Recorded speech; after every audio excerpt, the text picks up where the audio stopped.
tolerate illegal immigration on its own soil. In 1997, in Chicago, the then President of Mexico, Ernesto Zedillo, said, quote, "I have proudly affirmed that the Mexican nation extends beyond the territory enclosed by its borders, and the Mexican migrants are a very important part of it," end quote. In 2001, US-born Juan Hernandez, while he was serving in President Vicente Fox's cabinet, told ABC Nightline, quote, "We are betting that the Mexican-American population in the United States will think Mexico first." Now, as you see in recent mass demonstrations, there were many protesters waving Mexican flags and pressuring the U.S. with demands identical to Mexico's.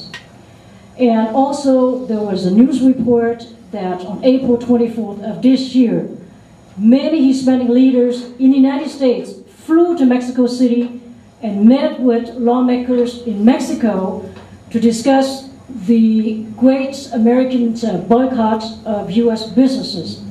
So I'm asking you to think that is Mexico using legal and illegal migration to strongly influence American policies, our future elections, and eventually to extend the Mexican nation?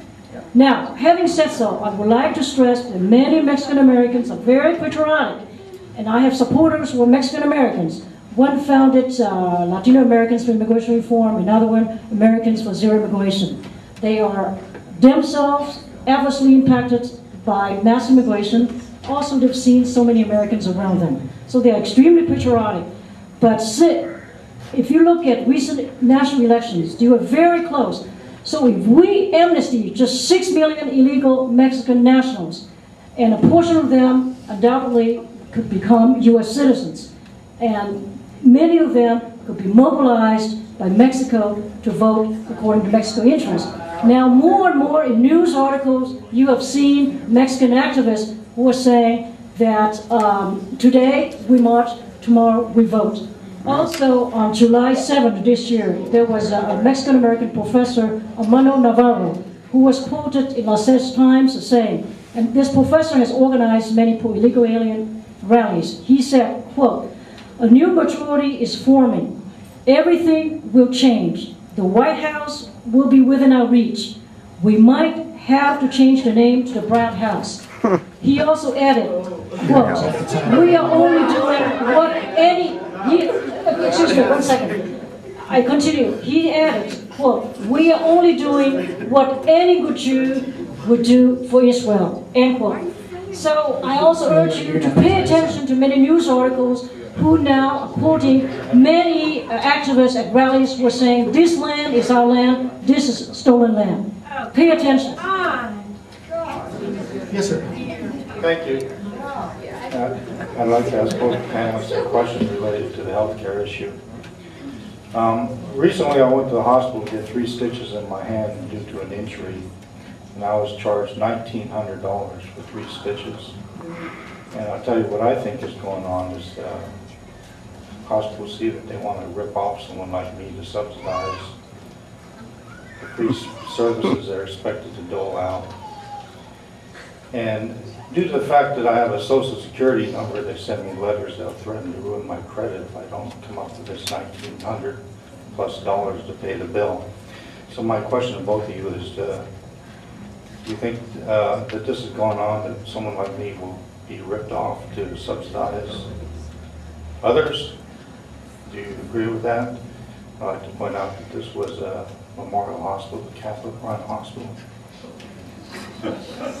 Unfortunately, you are right. And if anyone has any doubts that illegal immigration is overburdening our healthcare system, just go to the emergency room. And many of them overwhelmed. Many hospitals, not just in California, but other parts of the country, are on the verge of filing for bankruptcy due to the care that they are legally required to provide to illegal immigrants. And this is a very sad situation. I have a supporter who's Native American, American Indian, so-called. And she's a middle class, and she's not poor enough to qualify for some sort of Medicare, whatever you call that, but she doesn't have enough money to pay for health insurance. Now she lives with a fear, constant fear. She tells me that if some major, illness strikes her, she's going to be wiped out. All the savings will be wiped out. This is it's very, very real situation. Again, I'm not, let's not blame ostriches, bury our heads in the sand. What does her fear have to do with undocumented immigration? Well, her fear is that she said, look, I am an American. I am not entitled to free benefits because I have a house, but I don't have enough money to pay for health insurance. Well, there's illegals to go to our emergency room and get all sort of free care. And so we are paying so much in health premium. I know a healthcare agent. He is telling me that that's because hospitals and insurance have to make money. They have to spread the cost. If many hospitals are bankrupt or have to pay, provide free healthcare to illegals, they have to get the money back somewhere else. So they're getting money back to those who can afford healthcare. Yeah. So unfortunately, we have to pay more. Vicki.